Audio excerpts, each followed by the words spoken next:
What a fun week. It's been a really, really fun week.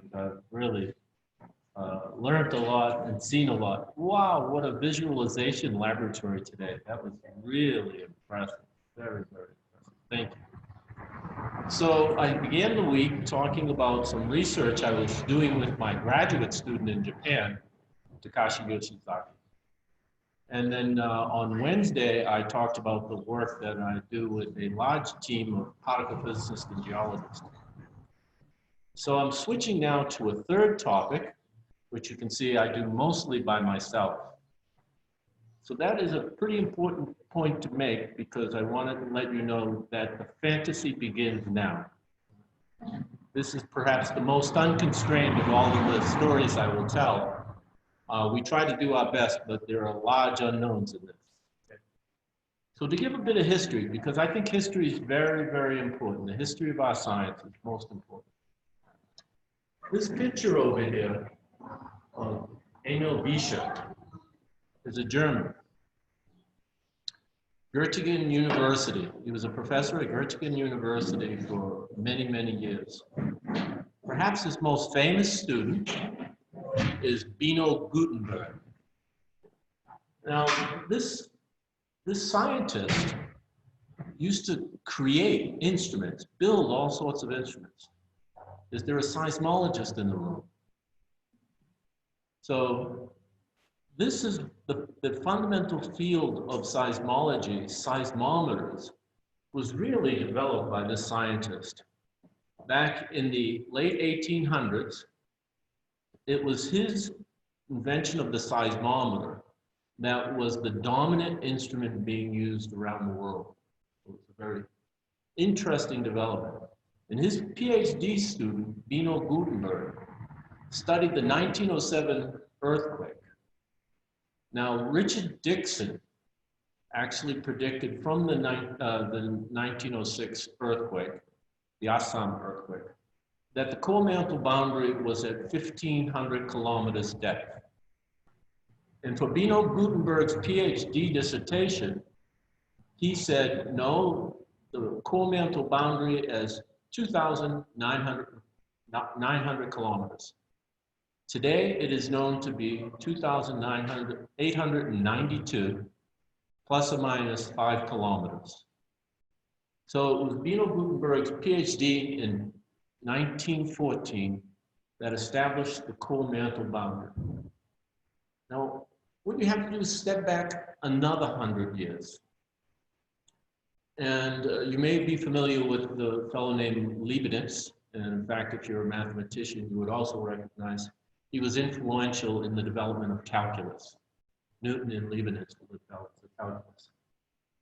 Leibniz, as part of an independent research project, had determined that the magnetic field of the Earth that could be sensed by magnetic minerals came from inside the Earth. Prior to that, the debate was whether or not the magnetic field was imposed upon the planet from the heavens above or was generated inside the Earth. So really, these are ideas that actually only 200 years ago, we had ideas that maybe the heavens above was giving us the magnetic field. And if you go back 2,000 years, it was the Chinese who invented the pointing spoon. And the pointing spoon in their records is the compass. They used to use the compass to follow the Earth. So this is the way I began a chapter in the Treatise of Geochemistry on the composition of the Earth's core, reminding myself and the reader about the history of the Earth's core. And in fact, we go back to Leibniz's demonstrating that the Earth's core was generated inside the Earth. I mean, that the Earth's magnetic shield was generated inside the Earth. It's a very interesting. So we go now to, I was interviewed yesterday, and we go to first grade, sixth grade. And we all teach our children that there is a core and a mantle. So it's a fundamental, you know, the planet has a metallic center, and the planet has a magnetic field, and we may actually show children compasses. And we try to, if they ask the important question, why, we try to explain why. So it's a very, very important aspect of Earth science in many, many ways. These two images here really are from PREM, which is our present-day seismological knowledge. And this depth here has basically been rock solid since 1914, Bino Gutenberg's PhD. Okay, did I not change? I didn't think I changed. I still don't change. I'll try it one more time.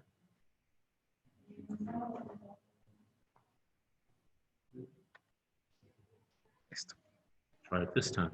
Ha ha! Oh, good. So is it okay if I stay? Is that okay? Okay. So I actually always like to talk about the fundamentals. And here's just, some of the interesting aspects. We are traveling so much. During my lecture, we'll travel maybe 100,000 kilometers.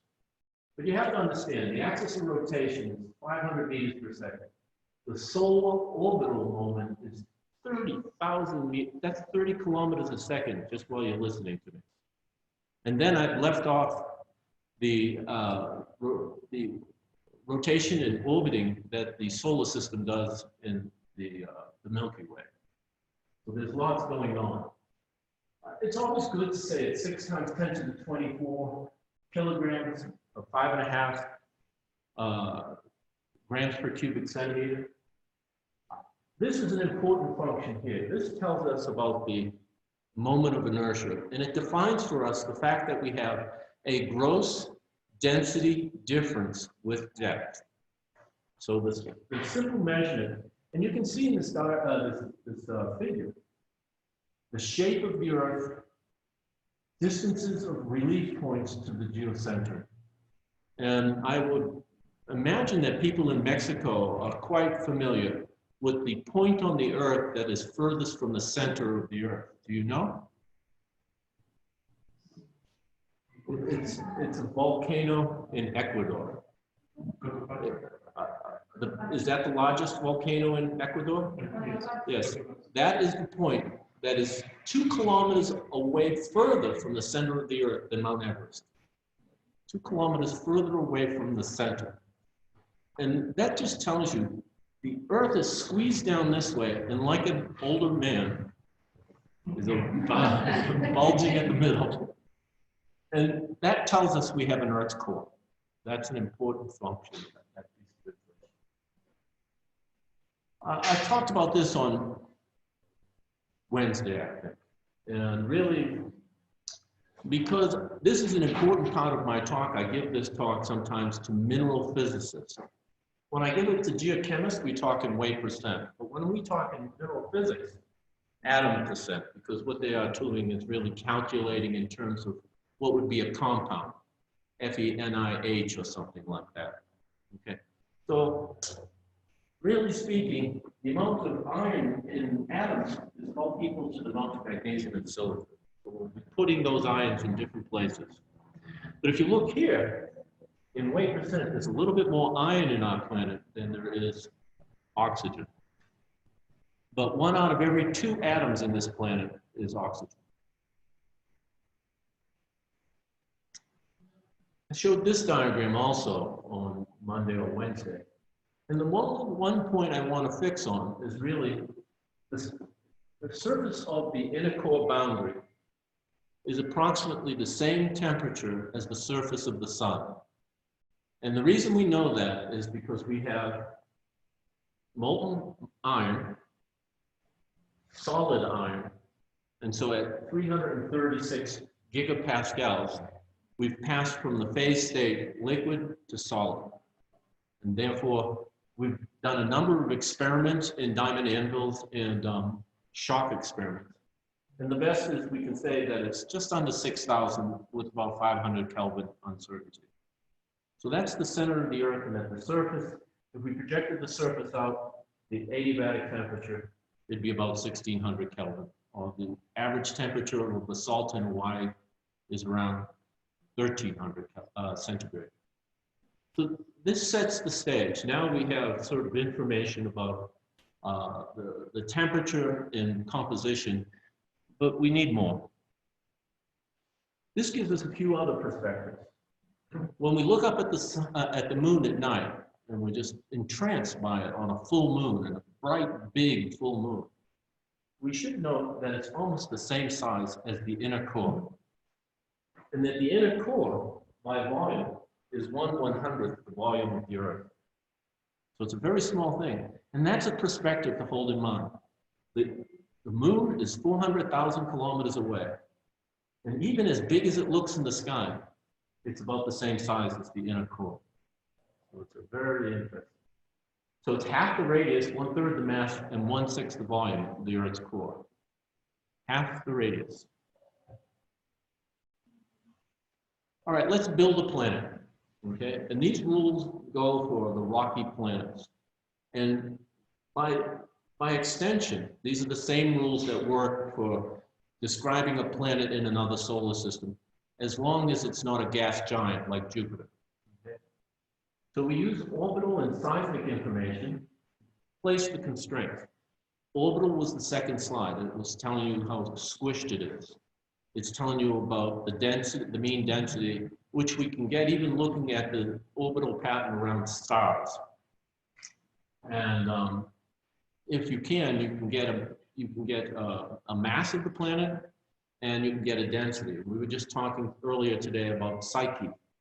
And in fact, the mean density of Psyche is around 4. So one of these satellites that NASA is going to send a mission to.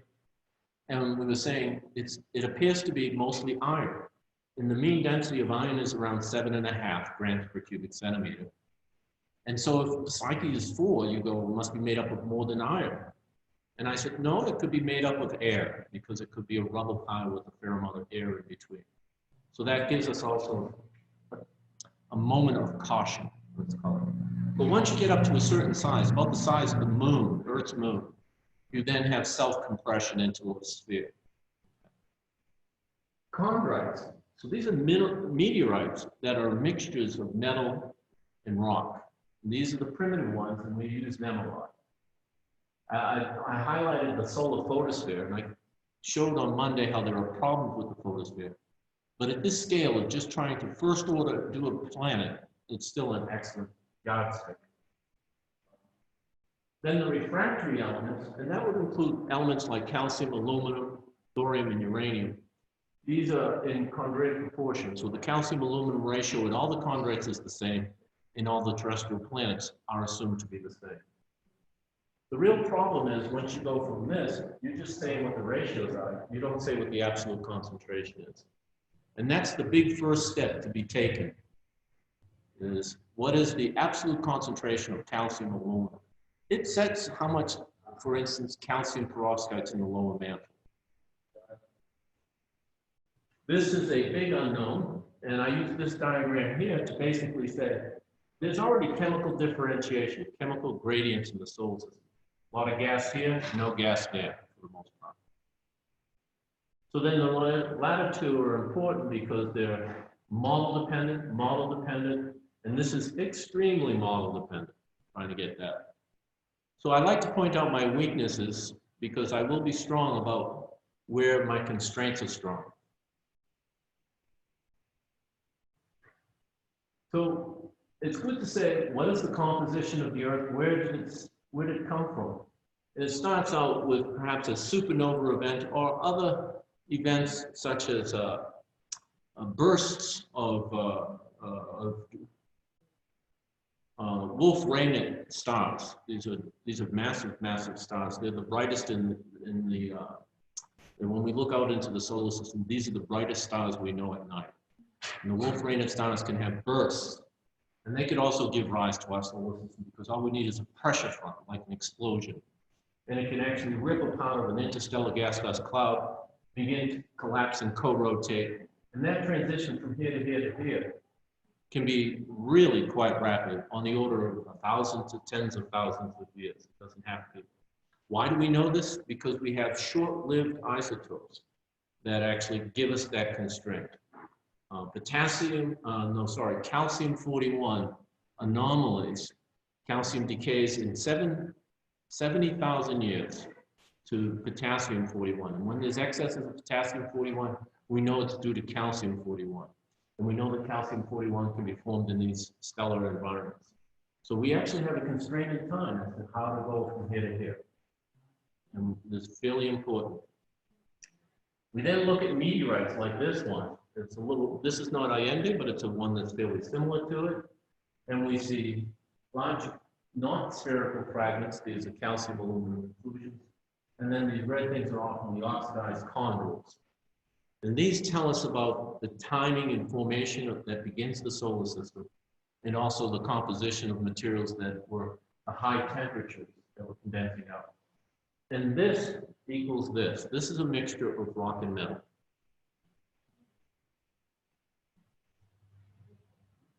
So estimating the Earth's bulk composition is really what we do. And we start with PREM. PREM is Preliminary Reference Earth Model. It's a seismological description, and seismology has been doing this for many, many decades, and actually describing the properties of the interior. Why does a geochemist worry about this? Because it will give us a density structure for the Earth. And if we don't have the right mineralogy, we won't have the right density. And if we don't have the right density, we won't get the right moment of inertia for the planet. So our model must be constrained by the geodetic measurements of the Earth, which also include the seismic. We also have to do, and this is the important in my next, as I draw to a close, we have to be consistent with the mineral physics data. I've never been to the Earth's core, nobody has. We have metal fragments from other planetary cores. But what we need to do is get the information from geophysics, and then we need to get mineral physics, these people who squeeze material at high pressures using diamond anvils. And we need to at least say, I can predict this compound, this density, and that's consistent with, but doesn't tell me exactly. Then we do mass balances on the silicate Earth. So this thing called the BSE stands for bulk silicate Earth. And it really says the composition of the continents, the composition of the mantle that gives rise to mid-ocean ridge basalts, and the composition of the mantle that gives rise to Hawaiian-type lavas should equal the bulk silicate Earth. And then the Earth is equal to the bulk silicate Earth plus the core. And it's still a guess as to what's in the Earth's core, and that's where I'll bring you. So to do this step, those are the simple ways of putting forth the equation. So this highlights the model. And in particular, periddotites, rocks from the Earth's mantle, and meteorites, these mixtures of rock and metal, do a lot to tell us what is important in terms of the Earth's composition. Now in blue here, you can do the same exercise with meteorites only. In blue here, I've highlighted what has been a contentious issue. Which meteorites? And I'm going to tell you, don't pay attention, because you should test all meteorites. And you should be moving forward cautiously, because some give you false hopes, and some just sort of don't look right. So you should see what the variation in meteorites are telling us, and be careful to not embrace any one model right away. And the reason I say that is because in a paper I wrote in '95 on the composition of the Earth, the last sentence of the abstract says, there is no meteorite that is like the Earth. And that's an important issue. The isotopic composition of meteorites, hard to interpret, but I would say that there's a family of meteorites, the enstatite type, which are very reduced, that are very similar to the Earth. So the Earth accreted from differentiated planetesimals, and that just basically says the Earth probably accreted from chondritic type meteors that already separated out of the core. And you take the mantle and the core and push it into the proto-Earth, the next mantle and core, push it into proto-Earth, and you separate out those materials. Now, there's another model out there called collisional erosion, which is actually saying that during growth, we lose some materials. It comes in at a very steep angle, and boom, and it just throws stuff away. So that just basically says, when developing these models, be concerned about open system processes. Did we lose something? I'm not going to tell you we did, I'm just going to tell you there's a concern to be raised. So I used a different version of the same thing. Meteorites, we have to be careful about our sample. About one every year comes down on average, 1,100 in the last 1,100 years. Most of them are ordinary chondrites. The other flavors of chondrites, carbonaceous and endocytes, really are a small portion of those 1,100 meteorites.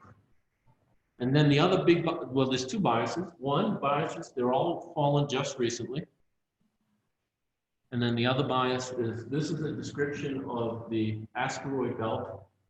And what we have here is intensity or abundances or number of meteorites on the y-axis. On the x-axis is distance from the sun. 2 astronomical units out, 3 astronomical units out. Jupiter's 5 astronomical units out. And when we have these ratios, 3:1, 2:1, 5:2, this means for an asteroid right here will orbit 3 times for one orbit of Jupiter. The asteroids here will orbit 2 times for one orbit of Jupiter. And these are called resonant orbital distances. So the gravitational pull between Jupiter and the sun cleans this region out and these other regions out. And you can all see their orbital fractions. And so that just tells us that the meteorites we get delivered to us today are already pre-selected from before, just to be concerned.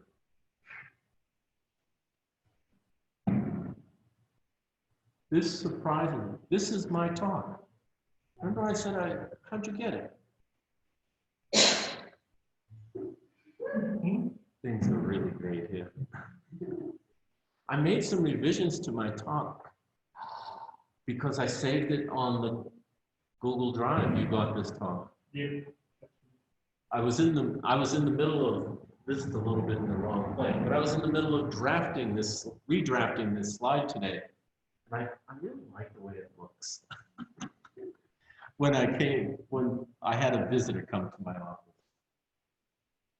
So this is really trying to show you a number of different features. The gradation in yellow color is not meant to be pretty.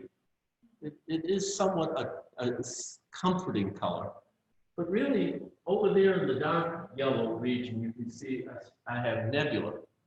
That means there's a gas-rich environment. And this is time going in this axis. So time 0 is over there and time today. I was going to continue drafting this diagram to have a few more words. But we grow the earliest planets, well, there's lots of nebula. And we progressively lose nebula, and we're still growing planets. And by the time we form the Earth, we've lost the nebula. And we do not know the mass per unit time. But we do know that there are things called delayed accretion. And these end up being the chondrites because they do not have enough power. And so they were delayed and not enough aluminum-26 for melting. So what happens is you accrete something and then you form a covalent. It's no longer a chondrite. Delayed accretion gives you chondrites. And they may be hot in the middle, but they're not separations of core, mantle, and crust. And this is actually evidence, data, information that we have in our meteorite sample. And the real question is, well, let me give you a piece of observation. Roughly, this is Mars. There's still a bit of nebula left. And Mars formed before most of the chondrite parent bodies. The chondrite parent bodies formed between 2 and 3 million years. One of our colleagues, Nicholas Dofas, has demonstrated that Mars probably formed what we would call a tau mass unit, which is 2/3 the mass, in 1.8 million years. So these are forming after Mars reached its tau mass. And that's just sort of a mean mass state. Because although we might talk about the mean mass, it might take another 10 or 20 million years to make exactly the mass we see today. So 2/3 of the mass is what we call a tau mass. And in the case of Mars, it's 1.8 million years. In the case of the chondrite parent bodies, it appears to be between 2 and 3 million years. So that's an interesting thing. And so this might be the Earth, and it could have formed in 10 million years or 20 million years of tau mass. We don't know that number. But we do have evidence that our core probably formed within 10 to 30 million years. Our metallic core formed very quickly. So we know that this, although we don't have numbers, and that's what I was planning on putting a logarithmic scale along this axis, this is really forming very fast in comparison to what I was taught as a graduate student in the 1980s. So this is really rapid accretion in the system. Okay, good. Evidence for rapid accretion. These are some fancy units that measure the tungsten isotope variation, and they're in ppm, so that's about -400 and -250, if you think of that. And what we're finding is, this is calcium aluminum inclusion, the things that accreted earliest. So calcium aluminum inclusions are the oldest thing we can measure in the solar system. Everything is measured in terms of how much younger it is relative to calcium aluminum inclusion. So this is an iron meteorite, and there's one here that's within the uncertainty of this age.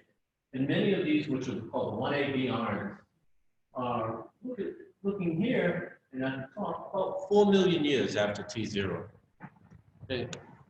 But this diagram here shows tungsten isotopes, But this is a chronometer, and you can see the 1C, there's 0, there's 1. Within 500,000 years of the formation of the solar system. And you can see here, the end of the red, regardless of what the red is 2 million years. These are iron meteorites. This means the body from which they came accreted, melted, differentiated, or separated the metal from the rock within 500,000 years of the start of the solar system. Within 2 million years of the start of the solar system. Now, the important point is the red ones are from the asteroid belt inwards. The blue ones are from Jupiter outwards. We actually know where these meteorites come from because we can study their orbital delivery patterns. So that alone is already interesting information. And then on top of that, we say Mars, which are associated with the red one, formed 2 to 4 million years. And it depends on when you want to talk about the tau age or massive like 90%. And that's what these estimates are talking about. Early solar system takeaways. The calcium aluminum inclusions formed at 4.568 million years. And that's what we call T0, the yardstick from which everything else is measured. Chondrules formed over a period of time, or almost an order of magnitude. Small planets that range from 10 kilometers to 1,000 kilometers formed between 500,000 years and 5 million years. And the 4A, I'll just take 2 steps backwards. No, that's 2 steps forward. No, I'm nervous. 4A's, 2 million years, 4A's. The 4A parent body is 1,000 kilometers across. We have a body that's a little bit, about half as wide as the moon that formed within 2 million years. We have other bodies the size of Mars, which is 1/10 the mass of Mars, mass of Earth, or the size of our core, 3,000 kilometers across, that formed in 2 million years. We have a lot of dynamic processes that have occurred in the first 2 million years of solar system. So that's what this point is. And the Earth and the Moon formed between 30 and 60 million years after the beginning of the solar system. And so when I say formed, I don't mean completely. I mean at least the tau mass age. At least 2/3 of the body has formed. So this is a little bit more giving context. So I'll talk about some things, but I've used the word refractory, and that's really elements that condense out. Half of the elements in the nebula condense out at greater than 1400 Kelvin. The silicon, magnesium, iron between 1350 and 1250. And the condensation is really an important fundamental information. And it's based on very well constrained data. During World War II, many scientists studied condensing components from equivalent of nebular gas. Why? Because they were making jets and rockets that were driven by hydrogen fuel. And what was condensing was what was blocking the nozzles so they couldn't fly. So they got all their best engineers to get an understanding of what condenses from a hydrogen-rich environment. And it's exactly the nebula. So these calculations go back to World War II, but they have been greatly modified to understand the system. Then we have the moderately volatile elements and the volatile. You can think of these as like the ices, carbon, hydrogen, nitrogen. And you can think of these elements such as potassium, rubidium, cesium. That's one form of classification, what elements come out of the nebula. And then the other one is this is iron-loving, rock-loving, sulfur-loving, so iron, oxide, and sulfur. You'll find these in the core, these in the mantle, these mostly in the core, but you'll find them in the mantle. Okay? And then I say redox conditions in the solar system. And that's two issues. One, redox is how much iron is oxidized. So we can actually do, from geophysics, we can actually do something about the Earth's core. We know that the mantle has an Mg, iron to magnesium ratio of 89. And we know that two-thirds of our planet is rock and 1/3 is metal. So that means there's some amount of iron in the mantle.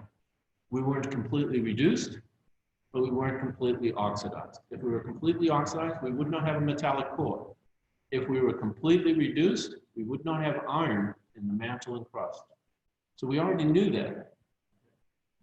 And so the two environments to consider is how much of the redox potential, oxidation reduction potential, occurred before we accreted a planet, and how much occurred after as we were accreting. Because that controls what's in the core and what's in the mantle. And that's about the right scale.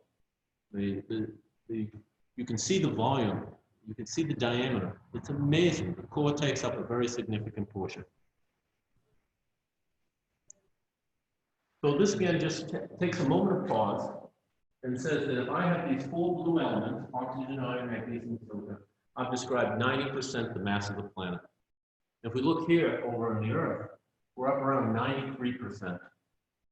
But you have to ask, and it's well worth asking, how do you know? How do you know where to set the blue-orange transition? And that's where we go from here. Now, what we can do is we can look at get an estimate of how much iron is in the mantle. And actually that estimate is really well established. Whenever we get a lava out of the mantle, we can calculate what it's in equilibrium. Whenever we get a piece of rock out of the mantle, we actually see the exact same number we would predict from a lava. So if we get a lava in Hawaii or a lava at the bottom of the ocean floor, we can say it came from a region with this bandwidth of magnesium number, iron to magnesium ratio. And then when we look at a mantle peridotite, it's the same bandwidth. It's really 89 to 91. So that's just 2 atomic mass units difference, and there's not a lot of difference in the iron content. So in fact, before we even sort of talk about the uncertainty, that means there's 8 plus or minus 0.5 weight % iron in the mantle. Because you can do it 2 different ways. You can look at the rock peridotite, the mantle rock, or you can see the basalt, okay? So now I know where I am fixed on this x-axis, and that's that yellow star. And the uncertainty is really small. And then, how much iron, metal, and sulfide is in the Earth's core, in the metallic state, relative to silicon? The unknown, silicon, SiO2, we can do it as silicon or SiO2. The SiO2 content of the Earth's mantle is 46 plus or minus 1. So there's only 2% uncertainty in that number. And so that fixes that one. Because we know how much iron is in the core, we can do that calculation really quite easily. So now we have the Earth relative to all these meteorites that we can measure in our laboratory. And there's the ancestite chondrites. So we don't match ancestite chondrites. We sit off of the wall. And these really don't have uncertainty. I mean, the uncertainty is smaller than that data point. So we know where the system sits. So it's not like this.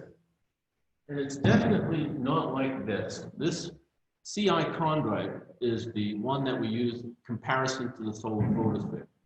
There is no metallic iron. This is all iron that's oxidized. So we have a way to look at the system. The other thing we have in this diagram is these are all red and these are all blue. And so if I just go back a few slides, wait a minute, I gotta go, there, I keep going. These are the red ones. These are the blue ones. These are from the Jupiter orbit. These are from the asteroid belt orbit. So we're beginning to fill in a story that we didn't have some time ago, that we have chemical differentiation recorded in the solar system in the samples that we can actually measure, and we know where they come from in terms of watching the orbital arrival period.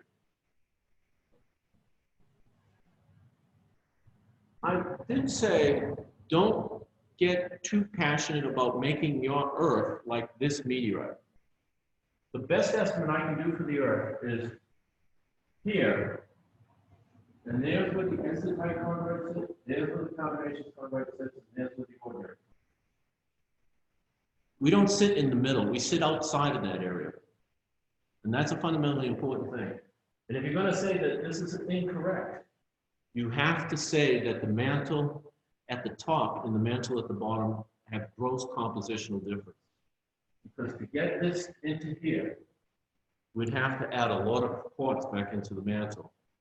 We would have no olivine in the lower mantle, whereas the upper mantle, we have 57% olivine. And so making the compositional distinction between the upper mantle and the lower mantle, to sit in the field of chondrites, in my mind, is implausible. So the sum of the work I did for the Earth gets me the chondrite's absolute concentration is a little bit above 1. The mean composition is a little bit above 1. Magnesium, silicon, and iron would sit about here, but this is only showing the elements that didn't go into the core. Lithium, sodium, potassium, rubidium, cesium. That's the left column of the periodic table. Lithium, sodium, potassium, rubidium, cesium. These are the alkali metals. These are the metals that we do not see going into the metallic core. Okay. I just estimated their abundances and then I plotted it on this diagram. And so then I defined this as the volatility trend at 1 astronomical unit out from the sun. I don't know how it got that way, but this is the results. Build your models accordingly. And that was the not core part of the Earth. I skipped the other point. It was just going to highlight potassium and thorium and uranium. Now, these are the elements remaining in the silicate Earth, but they've also been put into the core. So what you can see is a light gray arrow, a light gray arrow, a light gray arrow. And all the black elements are what we call siderophile. All of these black elements are chalcophile. These go with sulfur, those just happily run away with iron.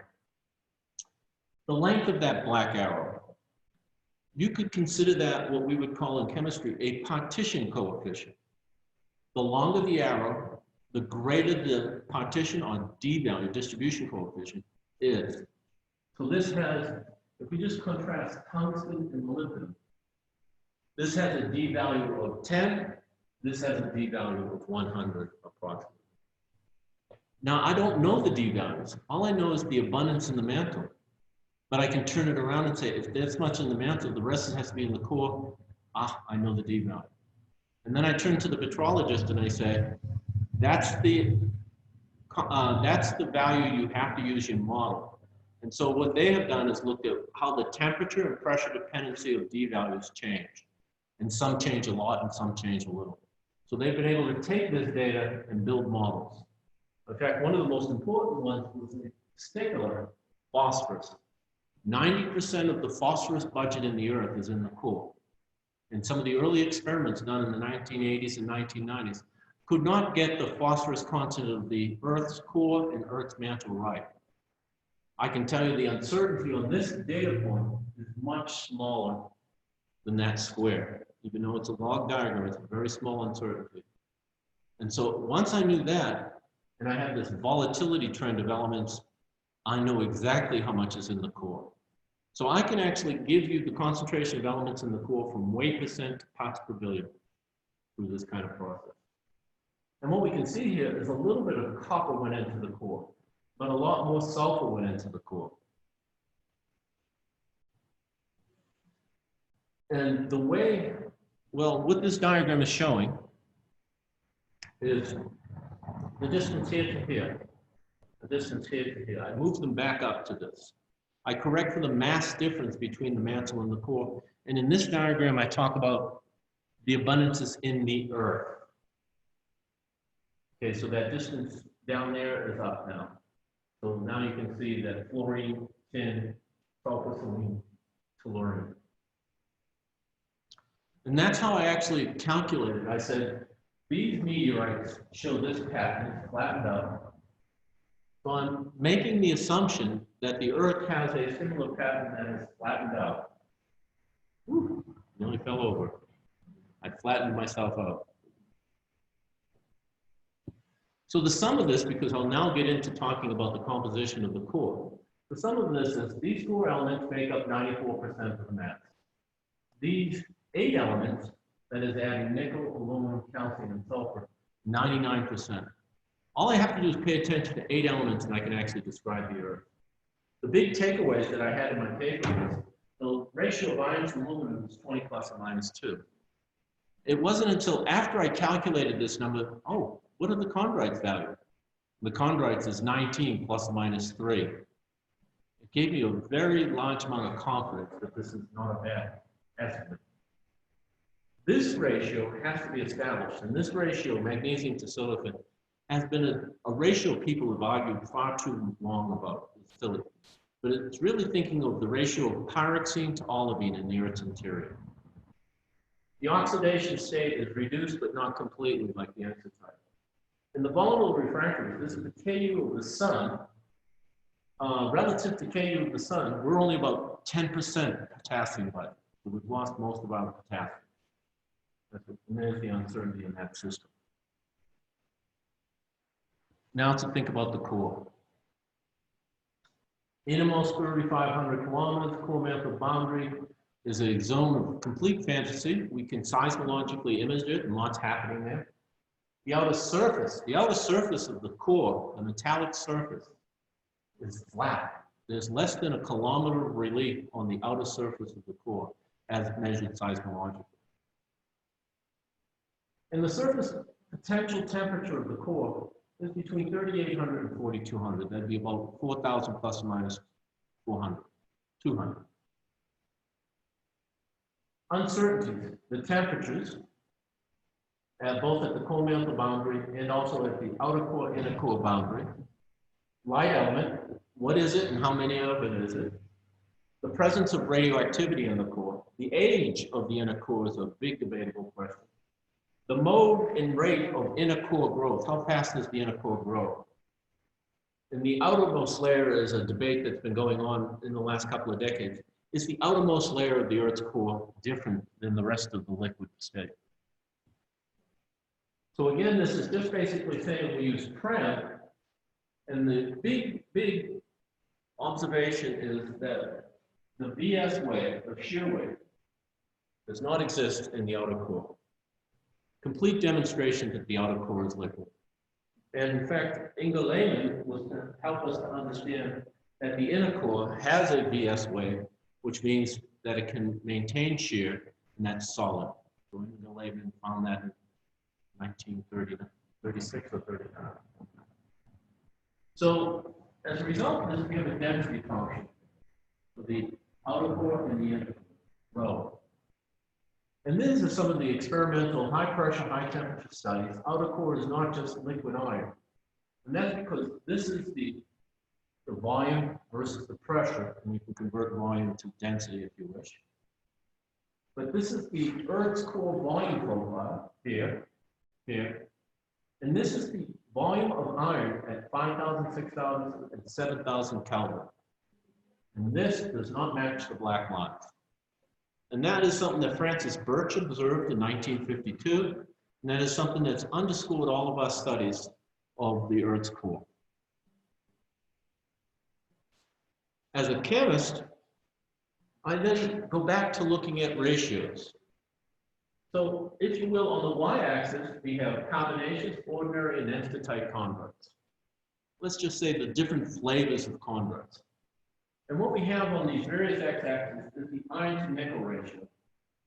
And that value is 17.5 plus or minus 0.5. So if I know the iron content of the planet, I know the nickel content of the planet. And now the nickel cobalt ratio. It's about 21 plus or minus 1, which is 5% uncertainty in there. The iron chromium ratio has a lot more variation, particularly above. The chromium vanadium ratio has a lot of variation. But we can still use these ratios and just say it's X plus or minus Y, and what the uncertainty is. And that's a very important constraint. So given a bulk earth composition with aluminum at 1.8% and an iron aluminum ratio of 20, the composition of the core can be calculated from these ratios. If I know how much chromium is in the mantle, then I know how much chromium has to be in the core. If I know how much vanadium is in the mantle, I know how much half of our vanadium is in the Earth's core. Its D value is essentially 1. It equally partitioned between the metal state and the silicate state. This diagram I use all the time to upset mineral physicists. So when I was growing up, I used to read all the time, there's 10% light element in the Earth's core and it's sulfur. And I say, I will take on anybody and I will tell you, it's impossible to have 10% sulfur in the Earth's core. Otherwise, you're going to have to plot sulfur alone up there. So another proviso I said, this is not a shopping mall. You cannot go to the store and just buy sulfur. If you put 10% sulfur in your store, you're going to have to explain it with respect to chemistry. And the periodic table is your guide. Right beneath sulfur on the periodic table is selenium. Right beneath selenium is ferroborine. So you can throw both of those up there. You're going to throw zinc up there? It just doesn't work that way. So we know, in fact, from this, we can get a model. And so in 2003 and 2014, I put forth what I call Model 1 and Model 2. And I said in my paper, I don't know which one's right. I simply calculated what would be a mean atomic number, which would get me the right density. I knew how much iron would be in there, in the core. I knew how much nickel, because these are going to be linked. And I knew how much sulfur. This diagram said if I had this much sulfur in the Earth, then I have 1.9 weight% sulfur in the core. That I can tell you with a considerable amount of assurance. So this model is 6% silica. This model is 3% oxygen. It satisfies this constraint here. Now, many petrologists and mineral physicists will say, no, it's a mixture of silicon and oxygen. And the issue is, in my paper, I said, I don't know which it is. And I don't know how much oxygen and how much silicon. And the papers that are out there are good papers by good people, and really smart people disagree with each other. So I can set limits and say, good luck. That's what I did. So this is an example of where I chose the oxygen in weight%, percentage in the core. So this is the model with weight%. And this actually is trying to show you from 90% to 0.2%, 150 parts per million, 3 parts per million, 200 parts per billion. And these numbers are really quite robust. And it will tell you like more than 98% of the palladium in the Earth is in the core. And I present not only this, but I present the uncertainties. But I can go from parts per billion to weight%.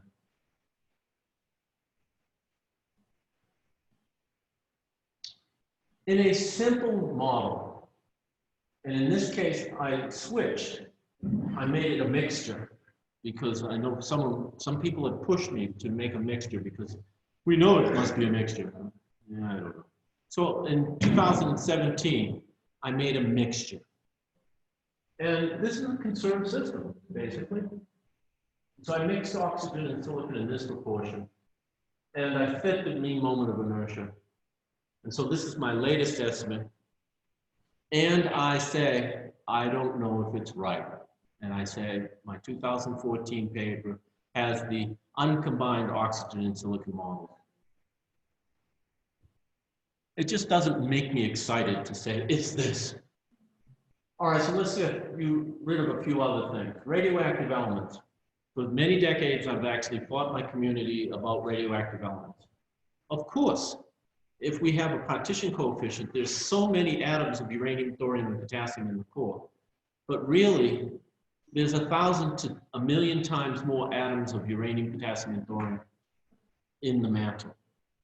So the amount of radioactive power in the core is approaching 0, and it's not important. However, my colleagues that want to understand the driving forces of the geodynamo, and some of them who want to describe the age of the inner core, will incorporate radioactive elements. So importantly, the age of the inner core is heavily dependent upon the geodynamo model one uses for the cooling of the core. And they think that they need radioactive elements to cool it slower. I do not give them any benefit, and I tell them there's no radioactive power in the Earth's core. And in fact, I published an article just last year in Earth and Planetary Science Letters that once again gave additional evidence as why there's no radioactive elements in the core. So finally, in summary, 29 of 29 slides. Yeah, you don't, it just lost that divider. In summary, there are big unknowns, and it all depends upon the use of the word big. The composition of the silicate Earth. Some people still today argue whether or not the upper mantle and the lower mantle are different compositions, despite the fact that we have tomographic images of slabs penetrating and going into the deep mantle. A paper published this week in Nature Geoscience suggested that maybe the lower mantle is different in composition than the upper mantle. And so, it depends on whether or not you believe the article. It's a big unknown. My models place my constraints, and I would have big unknown with a very small b. The article that my good friend of mine wrote had a big B. And one of the questions is how much recycled basalt is in the mantle? That is, how much of the recycled basalt is in the upper, lower mantle, or the transition zone? A lot of discussion on that. The mineralogy of the lower mantle, or to cast it this way, ferropericlase, since the NGSI ratio. Ferropericlase is an iron magnesium oxide, not a silicate. So if there's more ferropericlase, the magnesium to silica ratio is bigger. If there's less ferropericlase, the magnesium to silica ratio is smaller. I would say it's around 17%, but there are models that say it is 0% ferropericlase. Calcium peroxide, that's the same, in my mind, as saying how much thorium uranium is in the Earth. Why? Because calcium, thorium, and uranium are refractory elements. When geoneutrinos tell us there's only X plus or minus Y, and that plus or minus a very small amount of uranium and thorium in the Earth, I said that will define for us the modal mineralogy of calcium peroxide in the interior. Thermal gradients at the core of the mantle. It's still very, very important to try to estimate the temperature at the center of the Earth. We don't have that well constrained. The composition of the core. I think it was this week, but it wasn't. It was 2 weeks ago. There was another article talking about the accretion of the Earth with a surrounding, oh, no, that was Steve Dench's article from last year. But it was talking about growing the Earth dominantly in the protoplanetary disk and pushing a lot of hydrogen into the early forming core. So if what happened in the first 500,000 years and the first 1,000,000 years pushed a lot of hydrogen into the Earth's core, then I'm wrong. Then there's a fair amount of hydrogen in the Earth's core. I can tell you though that Steve Desch's model that he published last year in Science Advances actually ended up saying, this is the amount of iron that's predicted in the Earth's core according to McDonough 2014. But other models I know disagree and think of weight percent hydrogen in the core. So keep that in mind. Radioactive elements, that's a dead horse in my mind, but it keeps coming back. Somebody keeps putting the horse. Coal-mantle exchange. The tungsten isotope story has unsettled this. It used to be that they'd say that lavas in Hawaii see small amounts of core. All of that has been dismissed by the principal proponent of that idea, Rich Walker. But now he has isotope anomalies in tungsten that have survived for 4.5 billion years that says there's exchange between the core and the mantle. Doesn't know when it happened, just this exchange. So that's really important because that's basically been a chemical barrier.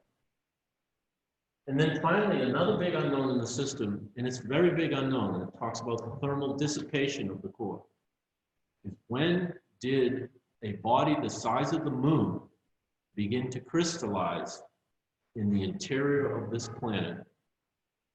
And if we knew when, we would have an estimate on how fast it's growing. Because we have no idea how fast the Earth's core is crystallizing. Thank you.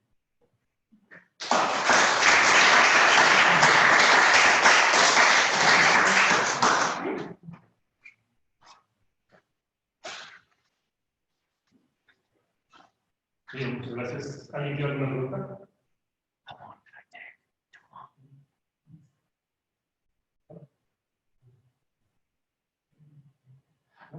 Wait until they wake up. I mean, they could be sleeping.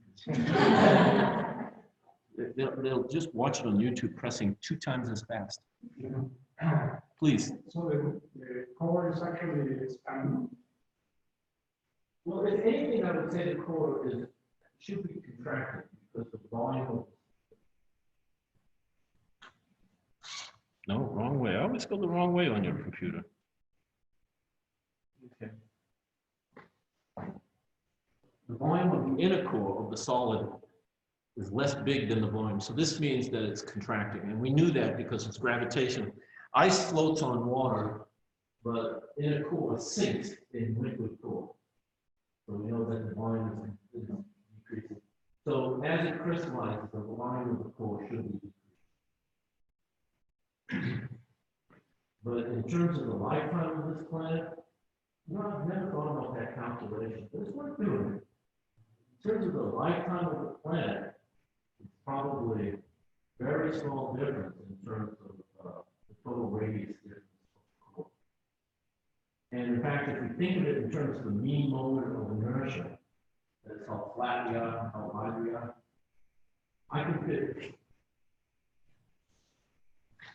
fit a large amount of models on trying to describe the moment of inertia of the Earth because it's controlled by the crust. Until we get the crust perfectly known, and that means in its thickness and its density, our calculations for the core could be way off. The moment of inertia. And that's just spin something around. The thing that furthest out is going to have a lot of weight on changing the properties of the spin. Good question.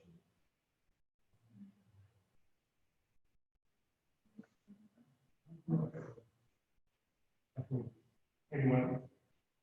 I wonder, I'm not sure if I have a question or not, but anyway. Struggle because I struggle all the time. Yeah. And when did, I mean, not when, but how did the trapping of halogen and noble gas here happen? I think how it happened. Why did we there? Because they're right there and it should be. Well, okay, you've got a very good point. I want to discuss it, but stop right there. Helium is a light element. Xenon, not a light element. Okay. They both know gases. We lose what's called the residence time of helium in the atmosphere. Put an atom of helium in the atmosphere. it will live in the atmosphere less than a million years. And it will just escape to space. However, 1% of our atmosphere is carbon. You can heat that up, climate change, but it's not going to get enough kinetic energy to leave our planet. It's too heavy. So it's so tempting to talk about gravitational forces. And in fact, just to turn it around, I give a lecture on neutrinos fairly frequently in physics department. And even if you help me blind when I gave my lecture, I would know when I'm in the physics department. Because one of the first questions they'll ask me is there a lot of uranium in the Earth's core that's the heaviest element? And I go, you're a physicist. You are trapped and bound by the gravitational force. However, I'm a chemist, and I understand that the electromagnetic force of bonding is far more important than the gravitational force. So the electromagnetic bonding force, chemistry, controls that, nothing to do with the mass. And that's the way you should think about the halogens and the noble gases. The noble gases do what they want. It's almost mean and nasty. It's really related to the rest of the planet. Now let's switch over to the halogens. So, remember the blue line that says the volatility trend? I have chlorine, bromine, and iodine. They're all sitting below. But fluorine was on the trend. Have you seen fluorine? And I scratched my head. And then I went back and read a lot of chemistry, not geophysics, chemistry. And, I might say something crazy, but fluorine isn't a halogen. In fact, we're very lucky that most of the fluorine in the Earth is in the mantle. Because, think of it, if we had a lot of fluorine in our ocean, we would enjoy swimming. We really would. It's okay. Thank heavens, fluorine is not really a halogen. But fluorine, iodine, and bromine, what's interesting? Patricia Clay, in 2017, a young graduate student at Oxford, one of those two, published a paper in Nature for supervisor, Chris Alkali. I read this paper and screamed. I mean, it has to do a lot to make me excited. So in 1995, I published my paper on the model here, and I have fluorine, bromine down. So you can read it in my paper. It's an error. It's wrong. And it was my thought process at the time. So I said that some of the halogens were sequestered into the metallic core because I found a physics paper that showed that you can put some fluorine into metal. And then in about 2010, 2013, Zach Schaap, was a Nobel gas maker. Zach Schaap published a paper with Dave Draper, and they said, during the formation of the Earth, we used to have a much larger ocean. We were impacted, and we splashed all the ocean away. And Zach showed me this, and he said, I know what's wrong with your model, Bill. We lost an ocean. And so then I was contacted by reporters, and I said, I like the model. I actually think I'm wrong, and he's right, and I subscribe to him wrong. And in 2017, I am really fickle. 2017, Patricia Clay comes out with this paper. And she has whole new measures on contracts. All the contract data were wrong. So now I will go back. It's always important to remember these diagrams. Wait a minute, what am I doing?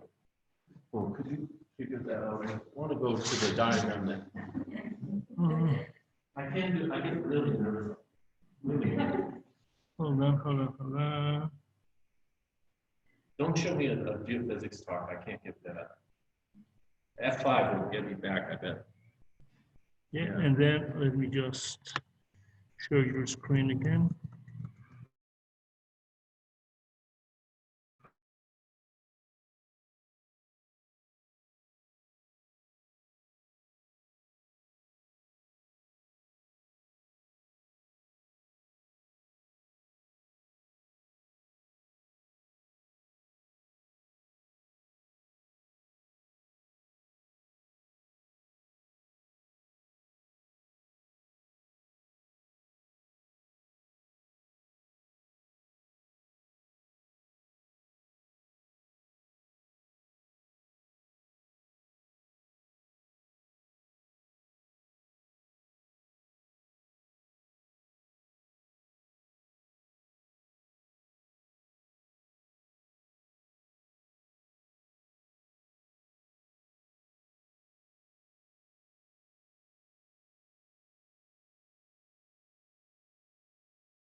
And chlorine will say here, and bromine and iodine.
mods.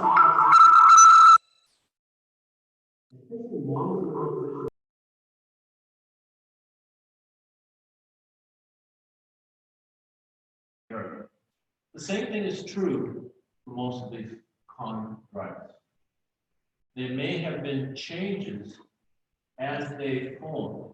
I mean, one of the things that's interesting, and we have constraints on that, is the iron magnesium ratio in the con group. But any chondrite, you look at them, and you will have, like I said, for the Earth's mantle, it's 89 plus or minus 1, the Mg number.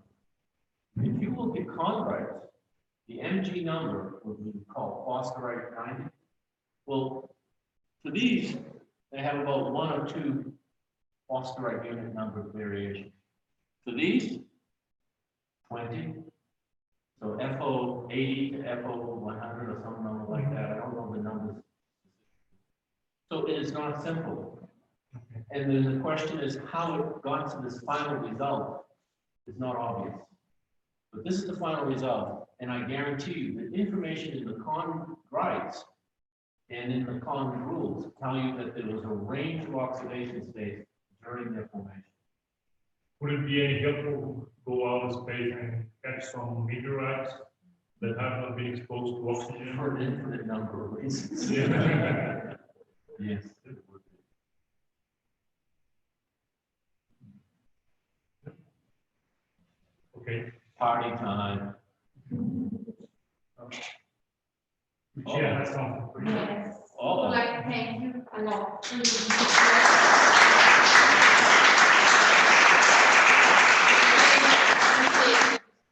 One year with us. Oh, it was a struggle. I was fed every day. It was So a I pleasure. would like to thank you and see you next year or Thank you some very, time very again. I would love to. Thank you.